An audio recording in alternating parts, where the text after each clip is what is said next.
അത് തെറ്റായി തോന്നുന്നു. എന്നെ സംബന്ധിച്ചാണെങ്കിൽ ഞാൻ ജീവിതത്തിൽ ചെയ്ത ഏറ്റവും വലിയ ശരിയാണത്. പ്രകാശിനറിയാമോ, സുന്ദരനും ആരോഗ്യവാനുമായ ഒരു വലിയ മനുഷ്യന്റെ ഭാര്യയായി 5 കൊല്ലം ജീവിച്ചവളാണ് ഞാൻ. പക്ഷേ നിങ്ങൾ എനിക്ക് സമ്മാനിച്ച ഒരു രാത്രിക്ക് ആ 5 വർഷങ്ങളെക്കാൾ ദൈർഘ്യമുണ്ടായിരുന്നു. ഞാൻ സമ്മാനിച്ചതല്ല, പിടിച്ചു പറിച്ചതാണ്. അപ്പോ ഞാനൊരു വേശ്യയാണെന്നാണ് നിങ്ങൾ ധരിച്ചിരിക്കുന്നത്? ഞാൻ അങ്ങനെയല്ല ഉദ്ദേശിച്ചത്. കിടക്ക പങ്കിടാൻ ഒരു വിടനെ കിട്ടാൻ വലിയ ബുദ്ധിമുട്ടൊന്നുള്ള നാടല്ലത്. ഞാൻ നിങ്ങളെ ഇഷ്ടപ്പെട്ടു, നിങ്ങൾ എന്നെ ഇഷ്ടപ്പെട്ടു എന്ന് ഞാൻ ധരിച്ചു. എനിക്ക് നിങ്ങളെ ഇഷ്ടപ്പെട്ടു, പക്ഷെ അത് ഈ അർത്ഥത്തിലല്ല. എന്നാ ഞാൻ പറയുന്നത് കേൾക്കൂ. ഞാനൊരു സ്ത്രീയാണെന്ന അഭിമാനം എന്നിൽ സൃഷ്ടിച്ച ആദ്യത്തെ പുരുഷനാണ് പ്രകാശ്. എനിക്ക് മരണം വരെ നിങ്ങളെ മറക്കാൻ സാധ്യമല്ല, ഇനി നിങ്ങളെ കാണാതിരിക്കാൻ സാധ്യമല്ല.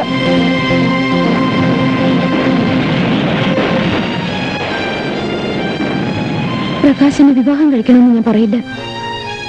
നിങ്ങൾക്ക് നിങ്ങളുടെ കൊച്ചു സ്വർഗത്തിൽ തന്നെ കഴിയാം. പക്ഷേ ഈ കിടപ്പറയിൽ ഒരു തടവുകാരിയെ പോലെ കഴിയുന്ന എനിക്ക് സ്വപ്നം കാണാൻ വല്ലപ്പോഴെങ്കിലും ഒരു അവസരം തരണം. അത് മാത്രം മതി. ഇനി ഞാനിവിടെ നിൽക്കുന്നതിൽ അർത്ഥമില്ല. ഒരു കാമുകിയുടെ വെപ്പാട്ടിയുടെ ആവശ്യം എനിക്കില്ല. ഞാൻ പോകുന്നു.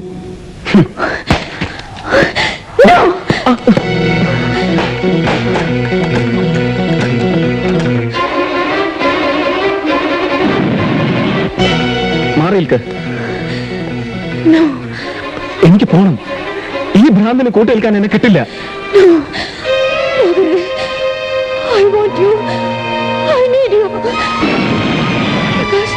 പ്രകാശ് പോകരുത്. പ്രകാശ് പ്ലീസ്, ഈ രാത്രി കൂടി എനിക്ക് തരൂ. പ്രകാശ് പോകരുത്. പ്രകാശ് പോകരുത്. എനിക്ക് പോണം. എനിക്ക് പോണം. രേണുക പ്ലീസ്.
എന്നോട് ക്ഷമിക്കൂ. ശരിക്കും ഞാനൊരു ഭ്രാന്തിയെ പോലെ അതിന് ഞാൻ തന്നെ എനിക്ക് ശിക്ഷ നൽകി.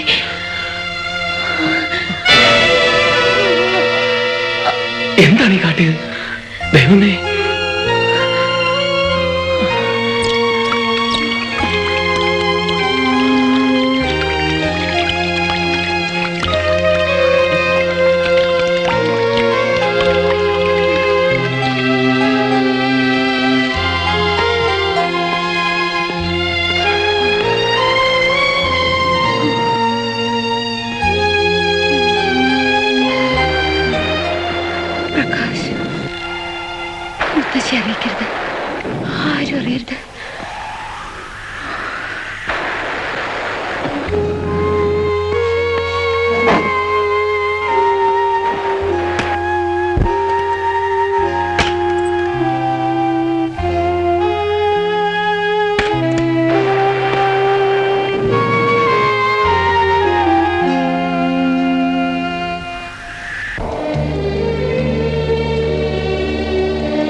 പ്രകാശ്,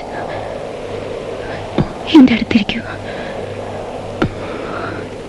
ഈ ഒരു രാത്രി കൂടി മാത്രം എന്നെ സ്നേഹിക്കാൻ അനുവദിക്കൂ, ഇല്ലെങ്കിൽ മരിക്കാൻ അനുവദിക്കൂ.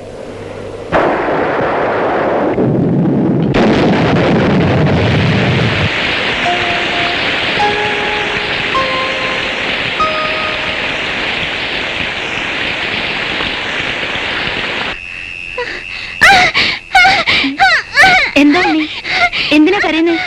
വയറ് വേദനിക്കുന്നോ? ഇന്ന് വയറ്റിൽ നിന്ന് പോയിട്ടേ ഇല്ല. കാണുന്നൊക്കെ വലിച്ചു വാരി തിന്നോളൂ. കരയണ്ട, കാര്യം പറ, എന്താ വേണ്ട? എടാ, നിനക്ക് എന്ത് വേണോന്ന്? എനിക്കിനി ദേഷ്യം വരും കേട്ടോ. നീ അവനെ വഴക്ക് പറയാതെ സുമതി. കുഞ്ഞു വല്ല ദുസ്വപ്നം കണ്ടു കാണും. നിനക്ക് ദേഷ്യം കുറെ കൂടുതലാ. ഞാനിങ്ങി വാ. മോൻ എന്തിനാ കരയുന്നേ? അമ്മമ്മയോട് പറ. അയ്യേ, അത് സ്വപ്നമല്ലേ?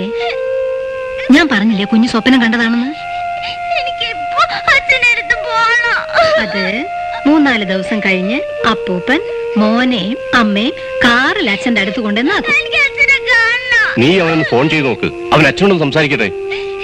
ഈ രാത്രി സമയത്ത് ഉറങ്ങുന്ന മനുഷ്യരെ ബുദ്ധിമുട്ടിക്കേണ്ട ആവശ്യമുണ്ടോ? നമുക്കൊന്ന് വിളിച്ചു നോക്കാമേ. എന്താ ഇവൻ ഇങ്ങനെ ഒരു സ്വപ്നം കാണാൻ?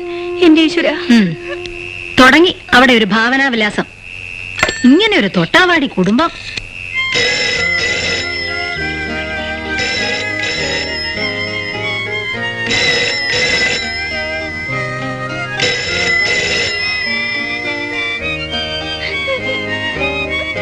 ഈ സമയത്ത് എവിടെ പോയി കാണും?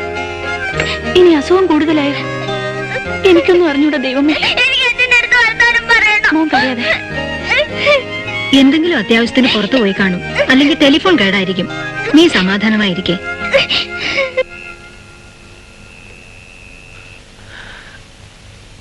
പ്ലീസ്, ഞാൻ പോട്ടെ. ഈ വേഷം മാറ്റിക്കൂടെ? വേണ്ട, രേണുക എനിക്ക് തന്ന വാക്ക് പാലിക്കണം. ഇത് നമ്മുടെ 2ാമത്തെ രാത്രിയായിരുന്നു, അവസാനത്തേതും. നമുക്കൊന്നും തന്നെ പറയാതിരിക്കാം. അതല്ലേ നല്ലത്. കാലത്തെ അതിന്റെ പാട്ടിന് വിടാം. ദയവ് ചെയ്ത് എന്റെ ജീവിതം തകർക്കരുത്, അപേക്ഷയാണ്. വാതിൽ തുറക്കൂ, എനിക്ക് പോണം.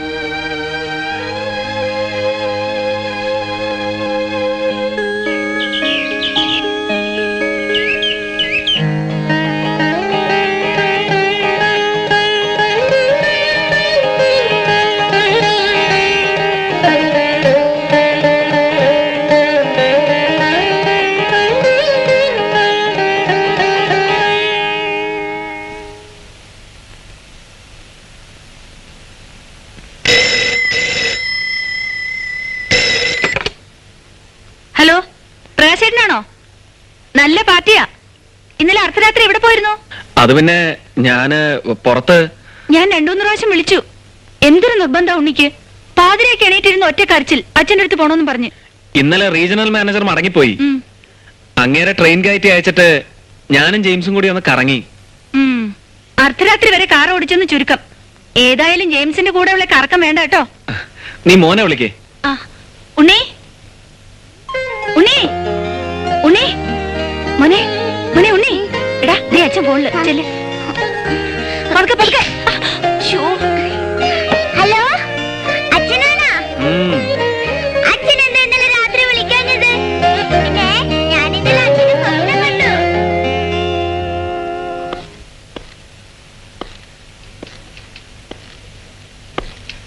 മിസസ് രേണുക വിളിച്ചിരുന്നു, വീണ്ടും വിളിക്കാമെന്ന് പറഞ്ഞു. ഇനി വിളിച്ചാൽ ഞാൻ വന്നിട്ടില്ലെന്ന് പറഞ്ഞാൽ മതി. ബാങ്കിന്റെ കാര്യമില്ലാണെങ്കിൽ ജെയിംസ് സംസാരിച്ചാൽ മതിയല്ലോ. അതിപ്പോ എന്റെ കുഴപ്പമില്ലല്ലോ. ആ പെണ്ണുമ്പിള്ളക്ക് പ്രകാശ് സാറിന്റെ ശബ്ദം തന്നെ കേൾക്കണം. ഇനിയിപ്പോ സാറ് വിളിക്കാതിരുന്ന അവര് വിചാരിക്കും നമുക്ക് ഡിപ്പോസിറ്റ് കിട്ടി കഴിഞ്ഞപ്പോൾ പോസ് എടുക്കുവാണെന്ന്. ജെയിംസ്, ഞാൻ പറയുന്നത് കേട്ടാ മതി. ഇങ്ങനെ പോയാൽ എനിക്ക് പലയിടത്തും പോയി മോഷ്ടിച്ച് രൂപ ഉണ്ടാക്കേണ്ടി. എന്തു പറ്റി? ഇന്നലെ 1000 രൂപയുടെ വിസിറ്റ്. അതിന് ഞാനെന്ത് വേണം? കൂട്ടാനും കുറയ്ക്കാനും പഠിച്ചിട്ട് വേണം ബാങ്കിൽ ജോലിക്ക് വരാൻ. അതിന് ഞാൻ മാത്രമല്ലല്ലോ ക്യാഷ് കൈകാര്യം ചെയ്യുന്നത്. പെമ്പിള്ളേര് ചെക്കുമായി വന്നാൽ അക്കൗണ്ടന്റ് സാറിന് ഇരിപ്പുറയ്ക്കത്തില്ല. ഓടി വന്ന് ഇടയ്ക്ക് കൂടെ ഒരു എടുപ്പുണ്ട്. ഇന്നലെ ഞാൻ ക്യാഷിന്റെ ഭാഗത്തേക്കേ വന്നിട്ടില്ല. ആണോ? ഇനി സാറെങ്ങാനും ഗൗതം പോയി സീറ്റിലിരിക്കേ.